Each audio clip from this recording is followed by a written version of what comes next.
શિલ્પાકી ગુજરાતી રસોઈમાં હું તમારા બધાયનું સ્વાગત કરું છું। આજે હું નવી રેસીપી સાથે આવી ગઈ છું। આજની રેસીપી પણ ફરાળી છે, પણ આમાં એક સિક્રેટ છે। તમે આખો વિડિયો જોજો એટલે તમને ખબર પડી જશે। આજની રેસીપી છે, તેનું નામ છે બટેકાના ખમણનો પુડલો। ઓછી સામગ્રી અને ઝટપટ બની જતા। તો ચાલો મિત્રો, હું તમને બટેટાના ખમણનો પુડલો બનાવીએ। તો આપણે બટેકાના ખમણ માટે આપણે 3 મોટા બટેટા લઈ લીધા છે અને મેં કીધું એવી રીતના ઓછી સામગ્રીમાં બને છે। આદુ અને મરચાંનું ખમણ, આ આપણે બનાવવા માટે તેલ, મરી પાવડર અને નિમક। તો ચાલો પહેલાં આપણે બટેટાનું ખમણ કરી લઈએ। તો હવે આપણે બટેકાનું આવી રીતના મોટું ખમણ બનાવવાનું છે, જેથી આપણે એકદમ પુડલો સરસ દેખાવમાં લાગે। આવી રીતના આપણે બધે બટેકાનું ખમણ કરી લઈએ। ચાલો, આપણું સરસ ખમણ બની ગયું છે। આને મેં 2 થી 3 પાણીએ ધોઈ નાખ્યું છે। હજી આને આપણે 2 હાથમાં આવી રીતે લાડવાને જેમ કરી અને બધુંય પાણી આમાં નીતરી લેવાનું છે।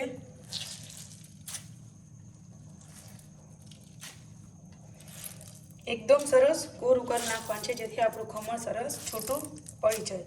હવે આપણે આમાં એડ કરવાનું છે। આવી જ રીતે આપણે બધું ખમણમાંથી પાણી કાઢી નાખીએ। હવે આપણું ખમણમાં અડધી ચમચી જેટલો મરી પાવડર એડ કરી દઈએ। જો તમારા કોઈ નાના બાળકો કે કોઈ આ વ્રત શિવરાત્રિનું તો બધાય રહેતા જ હોય, તો તમે મરી પાવડર ના નાખો તો ચાલે, મરચું ને આદું પણ ના નાખો તો ચાલે, ખાલી એકદમ નિમકવાળા કરશો તો પણ સરસ લાગશે। હવે આપણે આમાં આ મરચું ને આદું પણ મેં ખમણી જ લીધા છે, આ પણ એડ કરી દઈશું અને સ્વાદ અનુસાર આપણે નિમક એડ કરીશું। આમાં તમે ચટણી હળદર ને નાખી શકો, પણ આ પુડલો આપણો ચડે એટલે એમાં તે ચટણી હળદર બળી જાય છે, એટલા માટે મેં ખાલી આ 2 જ વસ્તુ નાખીને બનાવ્યું છે, જે એકદમ સરસ ટેસ્ટી થશે। હવે આપણે તવો મૂકી દઈએ ગેસ ચાલુ કરીને। આ તમે તવાનો ઉપયોગ કર્યો છે। આમાં આપણે અડધી ચમચી જેટલું તેલ એડ કરી અને એકદમ સરસ આપણે સ્ટીકમાં બધામાં લગાવી દઈએ। ચાલો, હવે આપણું આમાં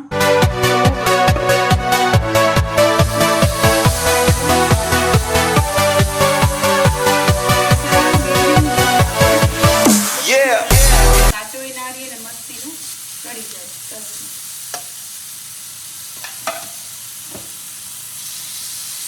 આમ તો આપણે વ્રત રહેતા હોય એટલે આપણે થાક થોડોક લાગતું હોય, આપણે શરીર એટલું સાથ ના આપતો હોય, એટલા માટે હવે હલકું ફૂલકું અને ફટાફટ બની જવાની ફરાળી વાનગીઓ આપણે બહેનો માટે થોડીક સહેલી પડે છે, એટલા માટે એક વખત તમે જરૂરથી ટ્રાય કરજો। શિવરાત્રિ આવે જ છે, ચોક્કસ બનાવજો અને કેવો બન્યો તે કહેજો। આ મોટાને તો ભાવશે, પણ બાળકોને બહુ જ ભાવે, કારણ કે આ બટેટું છે તે બધા બાળકોનું ફેવરેટ હોય, એટલા માટે।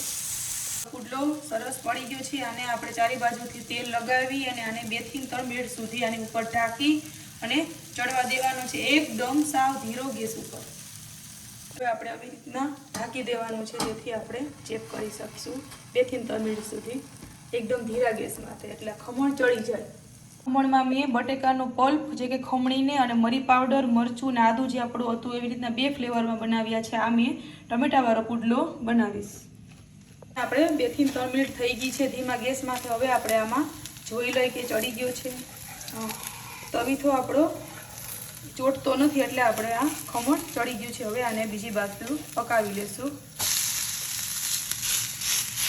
હવે આ બાજુ પણ આપણે તેલ લગાવી લઈએ। તમે જોઈ શકો સરસ એકદમ ચડી ગયું છે। ચાલો, હવે આપણે બીજી બાજુ પણ જોઈ લઈએ ચડી ગયું છે। હજી આપણે આ બાજુ થોડીક વાર પકવવા દેવું પડશે, 2 થી 3 મિનિટ સુધી। પાછો આપણે આમાં રાખી અને ધીમા ગેસ માથે હજી ચડવા દઈએ। તો મિત્રો, આમાં મેં એક ટમેટું એડ કર્યું છે, એટલે આ સાથે ટમેટાવાળું, નાના બાળકોને ટમેટા ખૂબ જ ભાવે, એટલા માટે મેં ટમેટાનું આમાં ખમણી અને એડ કર્યું છે। મરચું ને આદું એ તો તમે જોયું, ઓમાં મેં નોર્મલમાં એડ કર્યું છે।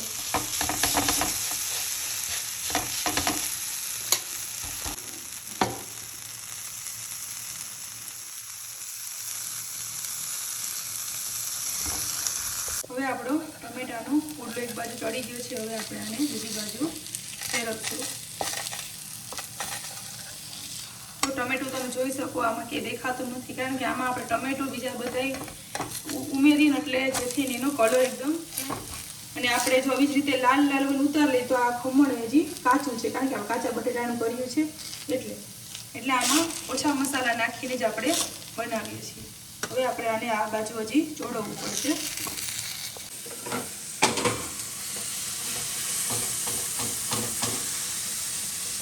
મિત્રો આપણા હવે બટેકાના ખમણના પુડલા સરસ તૈયાર બની ગયા છે. આમાં મેં ટમેટા મેં તમને કીધું તો એવી રીતના ટમેટો પણ એડ કર્યું છે અને મરચું શેક્યું છે. તો મિત્રો જે આ સાવ એટલે સાવ નવીન વાનગી છે, જે લોકોને પસંદ આવે તે કોમેન્ટ બોક્સમાં જરૂરથી કહેજો અને એક વખત જરૂર ટ્રાય કરજો.